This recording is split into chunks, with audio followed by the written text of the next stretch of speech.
Metals and non metals के बारे में। एज यूजुअल हमें ज़्यादा टाइम नहीं लगेगा ये चैप्टर खत्म करने में, क्योंकि चैप्टर बहुत ही आसान है यार, तुम सब जानते ही हो। ठीक है, तो स्टार्ट करते हैं मेटल्स से। What are metals? देखो, metals are opaque lustrous elements that are good conductors of heat and electricity. ठीक है, ओपेक मतलब क्या? अब सीधी सी बात है, मेटल ट्रांसपेरेंट तो होता नहीं है, हम लोहे की रॉड से इधर से उधर आर पार देख तो सकते नहीं है, सही बात है। लस्ट्रस चमकीले टाइप होते हैं, ठीक है, थोड़े से बात करेंगे इसके बारे में आगे, चिंता मत करो। Are good conductors of heat and electricity. भाई साहब, हमारे घर के अंदर जो वायर डली हुई है, ठीक है, जो वायर डली हुई है वो किसकी है? उसमें मेटल है कि नहीं है, कि नॉन मेटल की बनी हुई है? मैंने कहा मेटल की है, मैंने कहा मेटल की है। आगे बढ़ते हैं, जरा बात कर लेते हैं मेटल्स की फिजिकल प्रॉपर्टीज के बारे में। ठीक है, मेटल की फिजिकल प्रॉपर्टीज के बारे में बहुत सारी फिजिकल प्रॉपर्टीज हैं, एक एक करके समझेंगे, ज्यादा टाइम नहीं लगने वाला है। ठीक है, हार्डनेस की बात करते हैं। ऑलराइट, हार्डनेस की बात करते हैं। Most of the metals are hard. Generally हम सबको पता है कि मेटल्स हार्ड ही होते हैं। ठीक है, ऐसा तो नहीं है कि तुमने आयरन की रॉड को लिया, दो टुकड़े कर दिए गन्ने जैसा, ऐसा नहीं हो सकता ना। तो most of the metals are hard. ठीक है, great, except alkali metals such as sodium, potassium, lithium etcetera. ठीक है, ये जो हमारे कुछ मेटल्स होते हैं, जैसे कि हमारा सोडियम हो गया, पोटेशियम हो गया, लिथियम हो गया, ये सॉफ्ट होते हैं, ये इतने ज्यादा हार्ड नहीं होते। ठीक है, अब सॉफ्ट कितने होते हैं भैया? सॉफ्ट का मतलब ऐसा है कि आप चाकू से काटो तो कट जाए? मैंने कहा हाँ, ठीक है, इतने सॉफ्ट मेटल्स होते हैं। They are very soft. एक सेकंड, लाइट फ्लेयर आ रही है, okay. These can be cut using a knife. ठीक है, these can be cut using a knife. अगर आपने कभी स्कूल के अंदर अगर केमिस्ट्री लैब आप गए होंगे, ठीक है, तो बेसिकली 10th के अंदर ये एक्सपेरिमेंट होता है। टीचर्स जनरली हमको बताते हैं कि कैसे सोडियम जो है उसे नाइफ से कट किया जाता है। ठीक है, मैंने पर्सनली भी देखा है। मतलब बहुत, मतलब तुम समझो कि इतना सॉफ्ट होता है कि जैसे हम लोग चीज़ काटते हैं ना, जैसे चीज़ कट होता है, उसी तरीके से सोडियम भी कट होता है। लेकिन सोडियम बहुत ज़्यादा रिएक्टिव होता है, उसको पानी से दूर रखना होता है, इसलिए सोडियम किसी को स्कूल के अंदर ज़्यादा हैंडल करने के लिए दिया नहीं जाता है, क्योंकि बच्चे क्या करते हैं फिर उसके साथ खेलते हैं। ठीक है, और पानी वानी में डाल दिया तो गड़बड़ हो सकती है ना, प्रॉब्लम हो सकती है।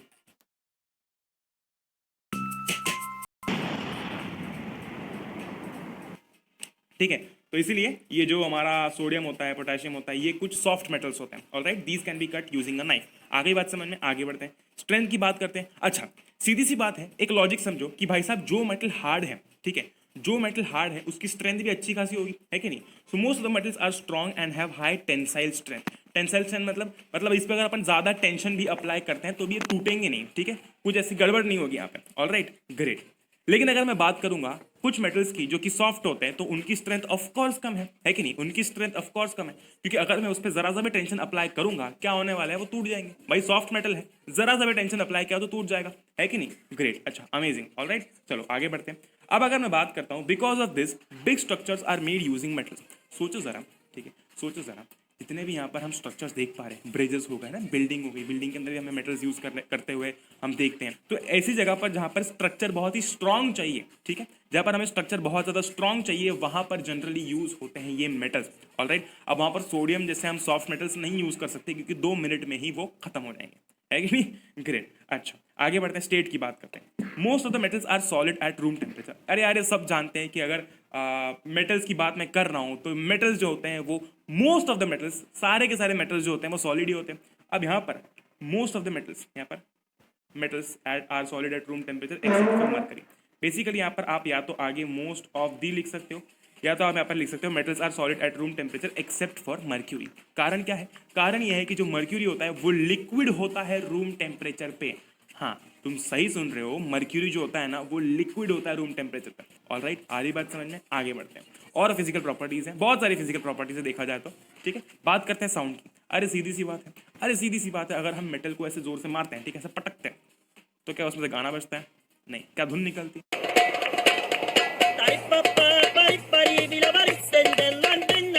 नहीं, लेकिन हमको एक साउंड सुनाई देता है। धुन निकलती है वैसे तो, साउंड सुनाई देता है। कैसा साउंड सुनाई देता है? मेटालिक साउंड सुनाई देता है। अरे थोड़ी सी बुद्धि लगाने वाली बात है, थोड़ी सी बुद्धि लगाने वाली बात है कि अगर एक मेटल है, ठीक है, तो उसमें से मेटालिक साउंड आएगा, है ना, उसमें से मेटालिक साउंड आएगा, ठीक है, सारे का मपा तो बजेगा नहीं। आगे बात समझ में? ओके, सो मेटल्स प्रोड्यूस, क्या इंग्लिश बोल रहा हूँ मैं, metals produce ringing sound, so metals are called sonorous. ठीक है, मेटल्स जो होते हैं, अब हम सुना होगा ना तुमने कभी, मेटल्स को जोर से ठोकते हैं तो ऐसे रिंगिंग साउंड आती है ना, ऐसा कान में चुभती है वो आवाज, है कि नहीं? तो बेसिकली वो रिंगिंग साउंड प्रोड्यूस करते हैं, तो उन्हें सोनोरस कहा जाता है। सोनोरस क्यों कहा गया? क्योंकि जब हम लोग मेटल्स को हिट करते हैं तो आवाज आती है, इसलिए वो सोनोरस है। ठीक है, sound of metals is also known as metallic sound. क्या बात है, मस्त चीज लिखी है कि नहीं? This is the cause that metal wires are used in making musical instruments. हमारा गिटार हो गया, बहुत ही प्यारा सा एग्जांपल है। गिटार के अंदर हमको मेटालिक स्ट्रिंग्स देखने को मिलती है। कारण क्या है? कारण ये प्रॉपर्टी जनरली जिस भी चीज की प्रॉपर्टी होती है उसकी प्रॉपर्टी अगर वो अच्छी प्रॉपर्टी है तो उसको यूज में लिया जाता है। जैसे कि ये बहुत ही प्यारा सा एग्जांपल गिटार में हम देखते हैं, है कि नहीं। ग्रेट। कंडक्शन की बात करते हैं, अभी मैंने स्टार्टिंग में बात की कि metals are good conductors of heat and electricity. ठीक है, अगर तुम मेटल को देखते हो तो मेटल गर्म भी हो जाता है, right. Metal is a good conductor of heat and electricity. Electricity कैसे भाई, घर के अंदर जो वायरिंग लगी हुई है इतनी सारी, जो लाइट जल रही है, ठीक है, तो वो जो वायर है वो किस चीज़ की वायर है, वो एक मेटल है। कौन सा मेटल है, जनरली हम लोग देखते हैं कॉपर की वायर्स होती है, एल्यूमिनियम की इलेक्ट्रिक वायर्स होती है कि नहीं, तो वो भी मेटल ही है। All right, great. मैलिएबिलिटी की बात करते हैं, नाम थोड़ा सा अटपटा लग रहा होगा कि मैलिएबिलिटी ये क्या है। मैंने कहा मेटल सर मैलिएबल, ये तुम्हारा पहला पॉइंट है, लेकिन भैया मैलिएबल का मतलब तो बताओ। मैंने कहा मैलिएबल का मतलब कुछ नहीं है, this means metals can be beaten into a thin sheet. ठीक है, मेटल मान लो कि ऐसा अटपटे से शेप में है ना, ऐसा कुछ तो उल्टा सीधा शेप है, ठीक है, उसको मार मार के ठोका पिटी करके उसको एक थिन शीट में कन्वर्ट किया जा सकता है। ठीक है, सिंपल सी बात ऐसी है कि metals have this property, metals malleable होते हैं। मेटल्स मैलिएबल होते हैं, इसका क्या मतलब है, इसका ये मतलब है कि उसको हम थिन शीट्स में बीट कर सकते हैं, यानी कि कन्वर्ट कर सकते हैं। आ रही बात समझ में, ग्रेट। ऑलराइट, कभी याद ना आए तो क्ले का एग्जांपल समझना भाई, तुम क्ले को किसी भी शेप में कन्वर्ट कर सकते हो, राइट। ठीक है, अगर तुम क्ले को ऐसा थोड़ा सा ढंग से दबाओगे, प्रेस करोगे, उस पर फोर्स लगाओगे, तो वो एक ऐसा बहुत ही पतली सी लेयर बन जाएगी। सिमिलरली यहाँ पर मेटल्स मैलिएबल होते हैं, हम इनको थिन शीट्स में बीट डाउन कर सकते हैं। Because of this property iron is use in making big ships, बड़ी बड़ी शिप्स में इस प्रॉपर्टी के कारण, देखो मैंने बोला था ना, हम प्रॉपर्टी का इस्तेमाल करना अच्छी तरीके से जानते हैं, कि नहीं। तो इसी के कारण जो बड़ी बड़ी शिप्स होती हैं उनके अंदर ये वाली प्रॉपर्टी के चलते हैं, ठीक है, मैलिएबिलिटी जो है हमारी, तो थिन शीट्स के अंदर बीट डाउन किया जा सकता है मेटल्स को, तो इसी प्रॉपर्टी के चलते बड़ी बड़ी शिप्स के अंदर इसे यूटिलाइज किया जाता है। डक्टिलिटी की बात करते हैं, मेटल्स डक्टाइल होते हैं, इसका क्या मतलब है, देखो this means that metals can be drawn into thin wires. Example देख लिया अभी हमने, घर के अंदर जो वायरिंग लगी हुई है वो क्या है, बेसिकली वो मेटल्स है कि नहीं, वो मेटल्स है। तो मेटल्स आर डक्टाइल। अब डक्टाइल नाम सुनते हो ओ बाप रे डक्टाइल क्या होता है, लेकिन डक्टाइल का मतलब क्या है कि उनको हम मेटल्स को थिन वायर्स में ड्रॉ कर सकते हैं, मतलब ऐसा ड्रॉ करना नहीं, मतलब उनको थिन वायर्स में कन्वर्ट किया जा सकता है। आ रही बात समझ में, ग्रेट। ऑलराइट, आगे बढ़ते हैं। कुछ और प्रॉपर्टीज है मेटल्स की, मेल्टिंग एंड बॉइलिंग पॉइंट। भाई सीधी सी बात है, metals generally have high melting and boiling point. ठीक है, एक मेटल इतना स्ट्रांग होता है, कितना हार्ड होता है, ठीक है, तो ऑफकोर्स उसको मेल्ट करने के लिए कितनी, थोड़ा सा दिमाग लगाओ ना, थोड़ा सा दिमाग लगाओ। मेटल को मेल्ट करने के लिए, मतलब उसको पिघलाने के लिए तुम्हें कितनी हीट देनी पड़ेगी, बहुत ही लॉजिकल है। तो इसका क्या मतलब है, इसका ये मतलब है कि उसका बॉइलिंग पॉइंट बहुत ज़्यादा होगा। और सीधी सी बात है, अगर बॉइलिंग पॉइंट बहुत ज़्यादा है तो दिमाग लगा लो, मेल्टिंग पॉइंट भी बहुत ज़्यादा होगा। ये पॉइंट अगर कभी एग्जाम में आ जाता है तो हमको अच्छी तरीके से पता है। सोचो सोचो कि अगर एक लकड़ी को तुम आग के ऊपर रखते हो थोड़ी देर के लिए तो वो जल जाएगी, लेकिन मेटल नहीं जलेगा। मेटल को जलने में टाइम लगेगा और जलने के बाद भी उसको पिघलने में बहुत टाइम लगेगा, है कि नहीं। ग्रेट। डेंसिटी की बात करते हैं, जनरली मेटल्स की बहुत ही ज़्यादा हाई डेंसिटी होती है। Alright, great. और कलर की बात करेंगे, so most of the metals are grey in colour. Generally तुमने देखा होगा, जनरली मेटल्स जो होते हैं वैसे ग्रे कलर के होते हैं। उस पर ऑयल पेंट किया जाए, उसको कुछ उस पर कुछ पेंट किया जाए, वो बात अलग है, ठीक है, लेकिन जनरली मेटल्स जो होते हैं ना वो ग्रे कलर के होते हैं। ठीक है, जैसे कि यहाँ पर लिखा है ना, जनरली ग्रे कलर के होते हैं। ऑलराइट, लेकिन गोल्ड और कॉपर एक्सेप्शन है। भाई गोल्ड कैसा होता है, काइंड ऑफ येलोइश सा है, ठीक है, काइंड ऑफ येलोइश होता है, और कॉपर भी हमें पता है कि कलर अलग होता है, ठीक है। तो ये कुछ एक्सेप्शन है, और भी कुछ एक्सेप्शन होंगे, लेकिन हमें अभी यहाँ पर यही पढ़ना है, ठीक है। आगे बढ़ते हैं, अब बात करते हैं नॉन मेटल्स की। हमने मेटल्स की सारी प्रॉपर्टीज सक्सेसफुली पढ़ ली है। ये सारी की सारी प्रॉपर्टीज बहुत ही बेसिक और कॉमन प्रॉपर्टीज है, तुमको ज़्यादा दिमाग लगाने की बिल्कुल ज़रूरत नहीं पड़ने वाली है। बात करते हैं नॉन मेटल्स की। नॉन मेटल्स की अगर हम बात करेंगे तो जितनी भी प्रॉपर्टीज अभी तक हमने मेटल्स की पढ़ी है, सारा का सारा उल्टा कर देना, तुम्हारी सारी की सारी नॉन मेटल की फिजिकल प्रॉपर्टीज आ जाएंगी। बात करते हैं हार्डनेस की। अब सीधी सी बात है, मेटल्स जो होते हैं वो काफ़ी हार्ड होते हैं, नॉन मेटल्स इतने हार्ड नहीं होते हैं, ठीक है, वो जनरली सॉफ्ट होते हैं। सीधी सी बात, जनरली सॉफ्ट होते हैं। ग्रेट। डायमंड यहाँ पर एक एक्सेप्शन है, ठीक है। डायमंड एक ऐसा नॉन मेटल है जो कि हार्डेस्ट नेचुरली अकरिंग सब्सटेंस है। तुम ब्यूटी देख रहे हो इस चैप्टर की, मतलब हम बात कर रहे हैं कि नॉन मेटल्स जो होते हैं, नॉन मेटल्स जो होते हैं वो जनरली कैसे होते हैं, सॉफ्ट होते हैं। लेकिन जो हमारा डायमंड है जो कि एक नॉन मेटल है, it is hardest occurring naturally occurring substance. क्या बात है, ये चीज ध्यान रखना। देखो केमिस्ट्री के अंदर हार्डनेस से ज्यादा एक्सेप्शन समझने की जरूरत होती है। हार्डनेस, ठीक है, हार्डनेस के अंदर नॉन मेटल की अगर तुमसे किसी ने भी प्रॉपर्टी पूछ दी ना, तो वो आंसर में तुमसे ये एक्सपेक्ट करता है कि तुम डायमंड के बारे में बताओ कि डायमंड एक एक्सेप्शन है, ठीक है। आगे बढ़ते हैं स्टेट की तरफ। नॉन मेटल्स में भी सॉलिड, लिक्विड और गैस, इसमें कोई भी मैं कह सकता हूँ कि क्या होता है, क्या बोलते हैं उसको, अबे जल्दी बोल, कल सुबह पनवेल निकलना। बाधा नहीं है, हाँ कोई भी बाधा नहीं है भाई। सॉलिड भी हो सकता है, लिक्विड भी हो सकता है, गैस भी हो सकता है। अब सीधी सी बात है, अगर गैस है तो वो मेटल तो है नहीं, ठीक है, वो मेटल तो है नहीं, ठीक है। लिक्विड की बात करूंगा तो बस मर्क्यूरी हमारा एक एक्सेप्शन था। सॉलिड के अंदर भी बहुत सारी ऐसी चीजें होती है जो कि मेटल नहीं होती है। जो चीज मेटल नहीं है भाई वो नॉन मेटल है कि नहीं। लस्टर की बात करते हैं, लस्टर मतलब कि शाइन कैसी है, ठीक है, शाइन कैसी है, बाइक शाइन नहीं, शाइन कैसी है, ठीक है। Non metals have a dull appearance, generally non metals जो होते हैं वो उनका अपीयरेंस डल होता है क्योंकि उनमें इतनी खास शाइन नहीं होती। लेकिन अगर मैं डायमंड की बात करूंगा या फिर आयोडीन की बात करता हूँ, ठीक है, diamond and iodine are exception. सबको पता है डायमंड कितना खतरनाक चमकता है कि नहीं। तो diamond and iodine are exception. Again देखो यहाँ पर लस्टर में कोई मुझसे ये नहीं पूछ रहा, उनको सबको पता है कि नॉन मेटल्स का जो अपीयरेंस होता है वो डल होता है, लेकिन मतलब इससे है कि तुम डायमंड और आयोडीन के बारे में बता रहे हो कि नहीं बता रहे हो, हैं तुम बता रहे हो कि नहीं बता रहे हो, ये इंपॉर्टेंट है। अच्छा, सोनोरिटी की बात करते हैं भाई। Non metals are not sonorous, ठीक है, that is they do not produce a typical sound on being hit. Non metals are non sonorous. इसका क्या मतलब है, इसका ये मतलब है कि जब मेटल्स को नॉन मेटल्स को हिट किया जाता है तो उसमें से ऐसी कोई खास साउंड नहीं आता, ठीक है। दे do not produce a typical sound on being hit. लेकिन हमको पता है मेटल्स को हिट करने पे कैसा एक टिपिकल सा रिंगिंग साउंड आता है, वैसा इस केस में नहीं होता, ठीक है। तो non metals are not sonorous. Sonorous का क्या मतलब है भाई, आवाज नहीं आ रही है, ठीक है, कोई टिपिकल टाइप की आवाज नहीं आ रही है। आगे बढ़ते हैं और कुछ फिजिकल प्रॉपर्टीज की बात करते हैं, कंडक्शन की बात करते हैं। हमने पढ़ा था बचपन से कि मेटल्स अच्छे कंडक्टर्स होते हैं, नॉन मेटल्स अच्छे कंडक्टर्स नहीं होते हैं। और शायद एक्सेप्शन हमने बचपन में भी पढ़ा था कि ग्रेफाइट जो कि कार्बन का एक एलोट्रोप है, जो कि आप कार्बन एनर्जी कंपाउंड में पढ़ने वाले हो, वो बेसिकली एक बहुत ही तगड़ा कंडक्टर होता है। किसका किसका कंडक्टर किस चीज का होता है कि नहीं। ग्रेट। अच्छा, कंडक्शन की जब मैं बात कर रहा हूं, अगेन अगर आपसे कोई फिजिकल प्रॉपर्टी पूछ रहा है, फिर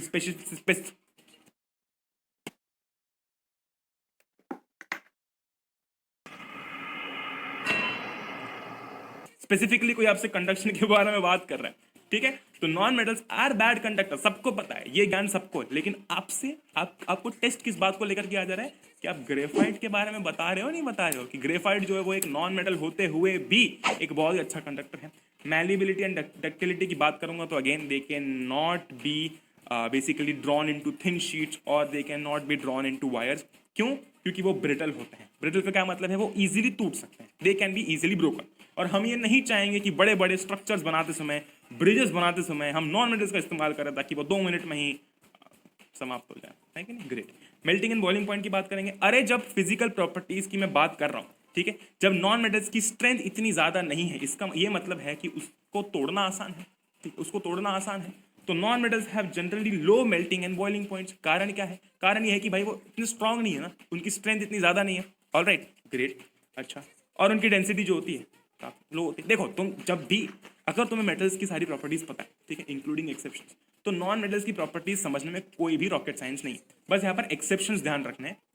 ऑलराइट, अब हम बात करने वाले, अब हम जंप करते हैं थोड़ी सी केमिकल प्रॉपर्टीज की तरफ हमारे मेटल्स की, ठीक है। तो सबसे पहले बात करते हैं कि मेटल्स एयर से कैसे रिएक्ट करते हैं, ठीक है, how do metals react with air, है ना। अब एयर के अंदर तो बेसिकली एयर के अंदर देखा जाए तो बहुत सारी चीजें, लेकिन हम ऑक्सीजन की बात कर रहे हैं। आ जाओ। Almost all metals combine with oxygen to form metal oxides. Oh, आधा टॉपिक तो यहीं पर खत्म हो गया। ऑलमोस्ट ऑल मेटल्स, ठीक है, कंबाइंड विद ऑक्सीजन, ओहो क्या बात है भैया, टू फॉर्म मेटल ऑक्साइड्स। मतलब मेटल है, कंबाइन कर रहा है ऑक्सीजन से, क्या बनाएगा, हलवा तो बनाएगा नहीं, मेटल ऑक्साइड्स बनाएगा, क्या बात है। अच्छा, तो ये रहा, लेकिन ये रहा, अरे एग्जांपल देखना, मैंने कहा एग्जांपल देख लो। कॉपर क्या है, मेटल है, ठीक है। ऑलराइट, ऑक्सीजन से रिएक्ट किया, ऑक्सीजन से रिएक्ट किया, क्या बनाया, कॉपर ऑक्साइड। क्या बनाया, कॉपर ऑक्साइड। क्या बात की थी, मेटल ऑक्सीजन बनाता है, मेटल ऑक्साइड क्या बना रहा है, मेटल ऑक्सीजन मेटल ऑक्साइड। ओहो क्या बात है, टॉपिक खत्म, आगे बढ़ते हैं, ठीक है। मेटल ऑक्साइड्स की अब और थोड़ी सी बातें करते हैं। Most of the metal oxides are basic in nature, और ये चीज हम लोग एसिड्स, बेसिस एंड सॉल्ट्स में भी पढ़ चुके हैं। यहाँ पर मैंने तुमको स्ट्रेस करके बताया था कि भाई साहब ये समझ लो तो आगे दिक्कत नहीं आएगी, लेकिन अगर नहीं समझाओ तो यहाँ पर देख लो।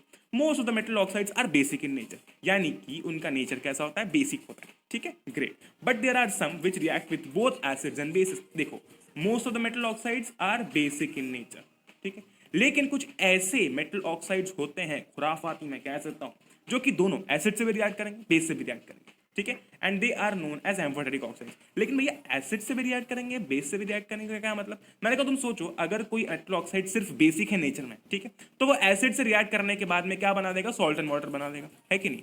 Alright, great. चलो मान लेते हैं मेटल, लेटर से ये मेटल नंबर 1 है, 2 है, 3 है, 4 है, 5 है, ठीक है। ये मेटल जो है ये देखो, मैं पहले बता देता हूँ कि एम्फोटेरिक ऑक्साइड्स बोलते हैं उनको, ठीक है। तो जो मेटल्स दोनों एसिड्स और बेसिस से रिएक्ट करते हैं उन्हें हम एम्फोटेरिक ऑक्साइड्स कहते हैं, ठीक है, उन्हें हम एम्फोटेरिक ऑक्साइड्स कहते हैं। तो मान लेते हैं कि ये नॉर्मल मेटल ऑक्साइड है, ये भी नॉर्मल मेटल ऑक्साइड है, ये भी नॉर्मल मेटल ऑक्साइड है, ये एम्फोटेरिक है और ये भी एम्फोटेरिक है, ठीक है। तो जो पहला वाला मेटल ऑक्साइड है ये कैसा है, बेसिक के नेचर में, ये कैसा है, ये भी बेसिक के नेचर में, ये कैसा है, ये भी बेसिक के नेचर में, ठीक है। तो जब मैं इसको एसिड से रिएक्ट करवाऊंगा तो मेरे पास में सॉल्ट एंड वाटर आएगा, जब इसका रिएक्शन एसिड के साथ में होगा तो भी सॉल्ट एंड वाटर आएगा, लेकिन जब इसका जब रिएक्शन एसिड के साथ होगा तो भी सॉल्ट एंड वाटर आएगा। लेकिन इसका इन तीनों में से अगर मैं बेस से रिएक्शन कराता हूँ, यानी कि इन तीनों का अगर मैं बेस से रिएक्शन कराता हूँ तो मुझे पता नहीं क्या होगा, क्योंकि मुझे इतना जरूर पता है कि ये तीनों बेसिस हैं, ठीक है, ये तीनों बेसिस हैं, तो न्यूट्रलाइजेशन रिएक्शन तो शायद नहीं होगी, ठीक। लेकिन अगर मैं बात करता हूँ इस चौथे वाले की, ठीक है, अगर मैं इसका रिएक्शन एसिड से करवाता हूँ तो भी सॉल्ट एंड वाटर बनता है, अगर मैं इसका रिएक्शन बेस से करवाता हूँ तो भी सॉल्ट एंड वाटर बनता है। तुम फील समझ पा रहे हो, कि ये दोनों से रिएक्ट करता है, ठीक है, ये दोनों से रिएक्ट करता है, ओके।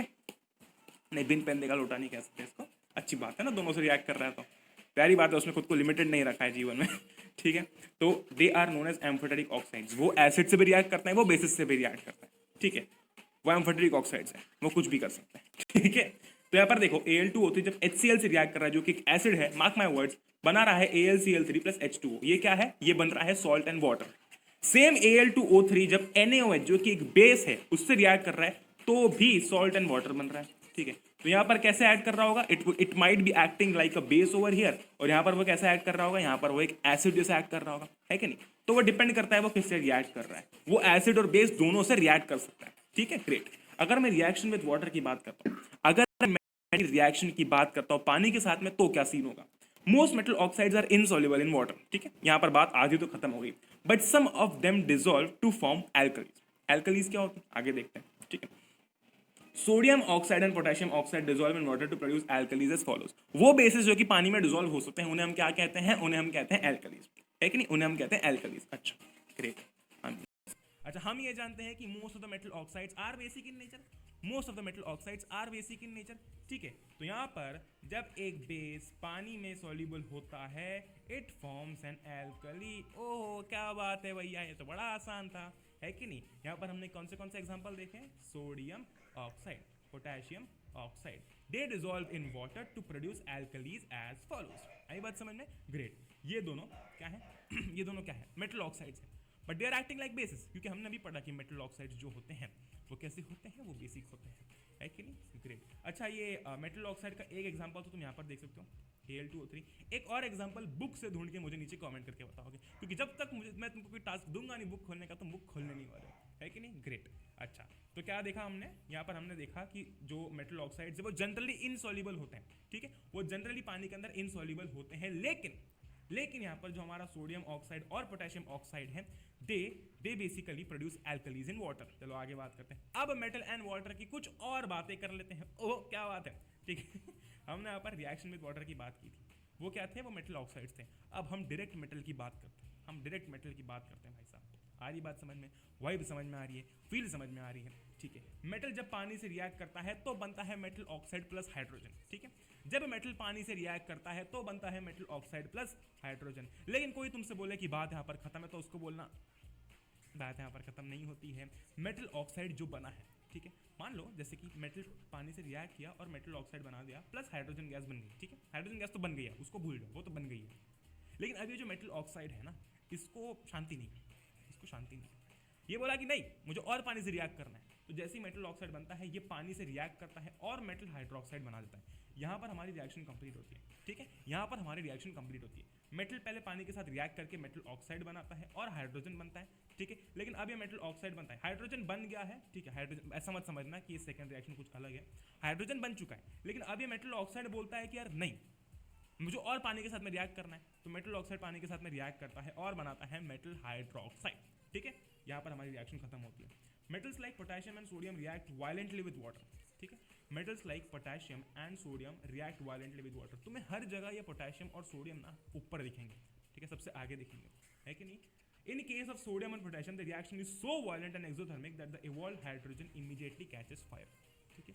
सीन ऐसा होता है कि जब ये पानी से रिएक्ट करते हैं, ठीक है, तो हीट रिलीज होती है और इतनी विगरस रिएक्शन होती है कि उस हीट के कारण जो हाइड्रोजन होता है वो इमीडिएटली फायर कैच कर लेता है। ठीक है, समझ पा रहे हो ना वाइब को तुम, कि जैसी रिएक्शन हुई, ठीक है, जैसी रिएक्शन हुई हीट रिलीज हुई बहुत और हाइड्रोजन गैस भी रिलीज हुई, लेकिन इतनी हीट थी कि वो जो हाइड्रोजन गैस रिलीज हो रही है उसने फायर कैच कर ली, ठीक है, उसने फायर कैच कर ली। Okay great. देखो ये रहा एग्जाम्पल, ये रहा एग्जाम्पल। ओके, ये रहा पोटेशियम, ये पानी के साथ में रिएक्ट किया, बन गया हमारा KOH, ठीक है, हमारा मेटल हाइड्रोक्साइड बन गया यहाँ पर। ओके, प्लस H2 हमने बात की थी, हाइड्रोजन भी बनता है ना, प्लस हीट एनर्जी हमने बात की थी ना अभी हीट एनर्जी की, वो ये हीट एनर्जी, समझ पा रहे हो ना तुम। यहाँ पर सोडियम है, सोडियम अगेन पानी से रिएक्ट किया, हमने बात की थी पानी से रिएक्ट किया।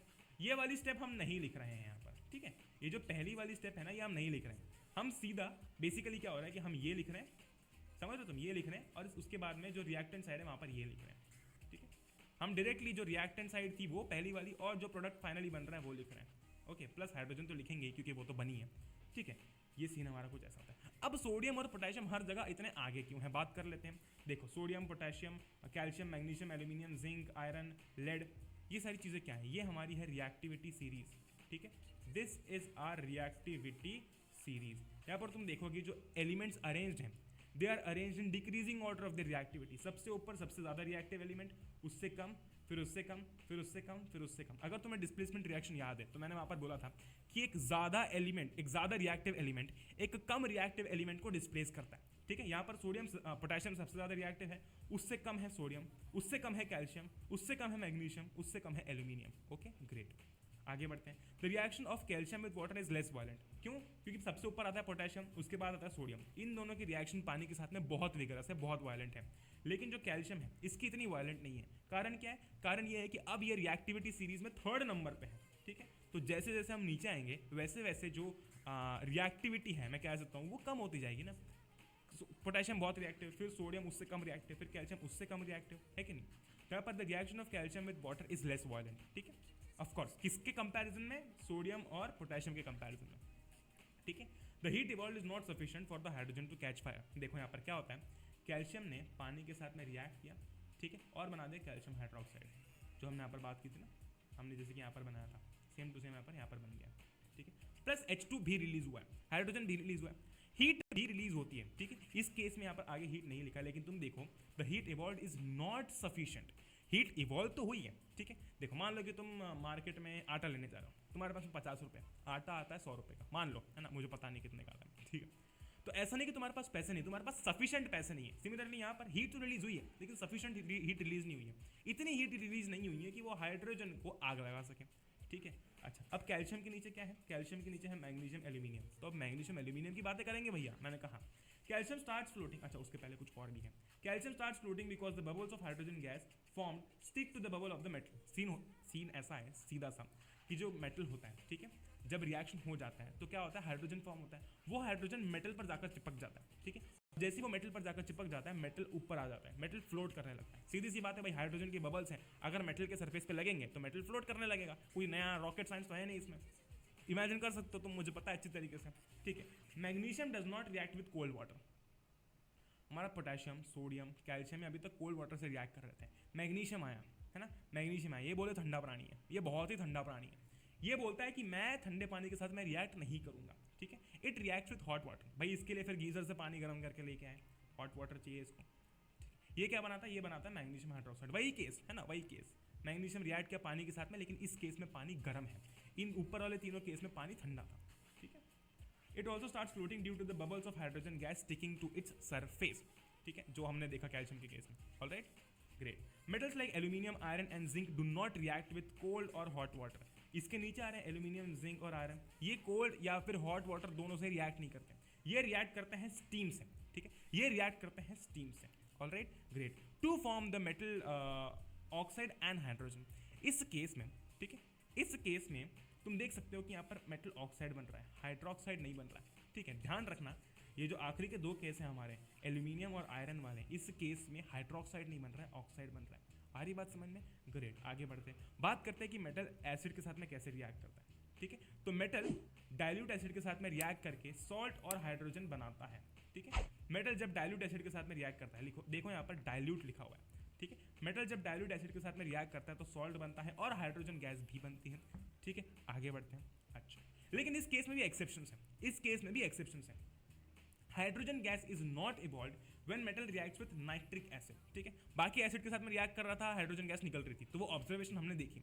लेकिन जब नाइट्रिक एसिड के साथ में वो रिएक्ट करता है, नाइट्रिक एसिड क्या है, HNO3, जब इसके साथ में रिएक्शन होता है तो हाइड्रोजन गैस इवॉल्व नहीं होती है। कारण क्या है, कारण ये है कि जो हाइड्रोजन बनता है, ठीक है, जो हाइड्रोजन बनता है, तो ये जो HNO3 हमारा होता है, ये फट से उस हाइड्रोजन को ऑक्सीडाइज कर देता है, ठीक है।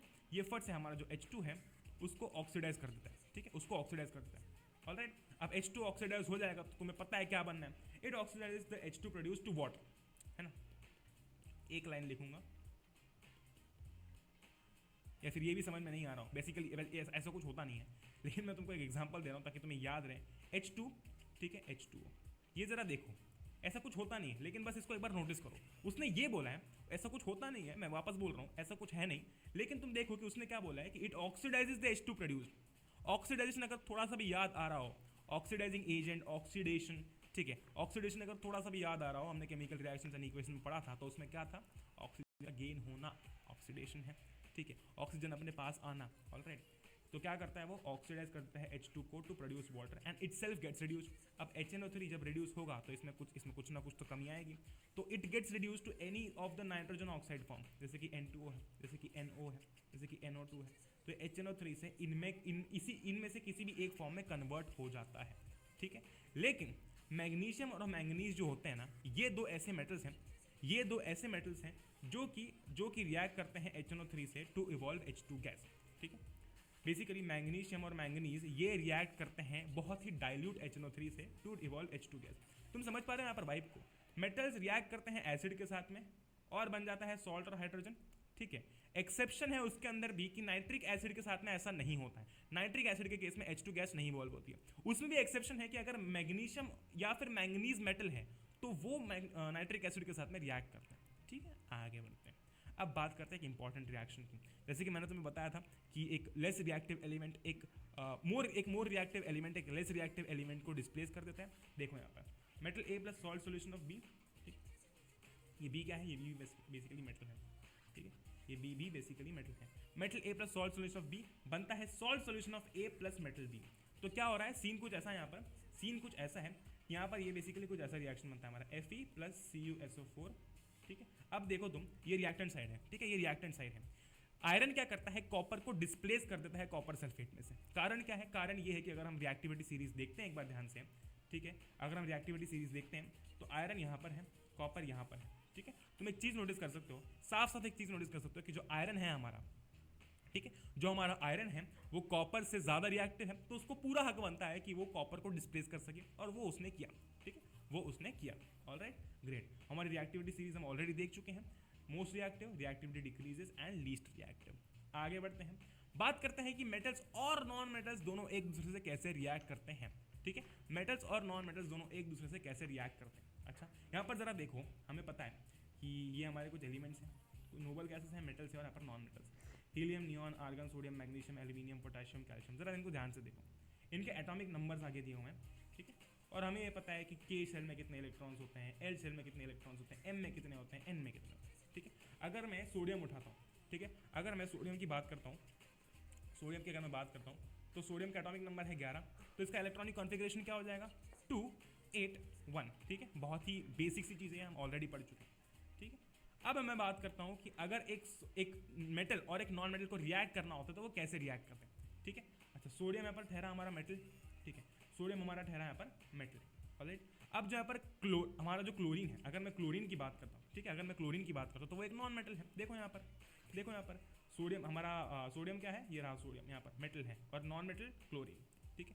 अब मेटल और नॉन मेटल का रिएक्शन कैसे होगा देख लेते हैं। देखो जरा यहाँ पर सीन ऐसा है कि जो हमारा सोडियम मेटल है, ठीक है, सोडियम मेटल जो है ये है 281 कॉन्फ़िगरेशन वाला, यानी कि अगर ये एक इलेक्ट्रॉन को लूज कर देता है, ठीक है, अगर ये इस एक इलेक्ट्रॉन को लूज कर देता है तो ये अपनी स्टेबल स्टेट में आ सकता है। फिर मैं कह सकता हूँ, टू बी मोर प्रिसाइज, ये अपना नोबल गैस कॉन्फ़िगरेशन अचीव कर सकता है, अटेन कर सकता है। कैसे, अगर ये सिर्फ इस एक इलेक्ट्रॉन को लूज कर दे और सोडियम कैटायन बन जाए, ठीक है, सोडियम कैटायन बन जाए, उस केस में क्या होगा कि ये 2,8, इसका इलेक्ट्रॉनिक कॉन्फ़िगरेशन कुछ ऐसा रहेगा। इसका ये मतलब हो जाएगा कि अब इसने अपना nearest noble gas configuration attain कर लिया है। तो इसका सीन ऐसा है, इसको क्या चाहिए कि कोई मेरा ये एक इलेक्ट्रॉन ले जाए।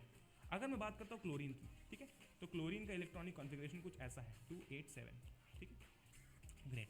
क्लोरीन को ये चाहिए कि उसको कैसे ना कैसे करके एक इलेक्ट्रॉन मिल जाए, ठीक है, एक इलेक्ट्रॉन मिल जाए ताकि वो कुछ ऐसा बन जाए 288, ठीक है, ताकि उसका जो इलेक्ट्रॉनिक कॉन्फ़िगरेशन है वो कुछ ऐसा बन जाए। ऐसा क्यों बन जाए? क्योंकि वो भी यही चाहता है कि वो अपना nearest noble gas configuration achieve कर ले, ठीक है, वो अपना nearest noble gas configuration achieve कर ले।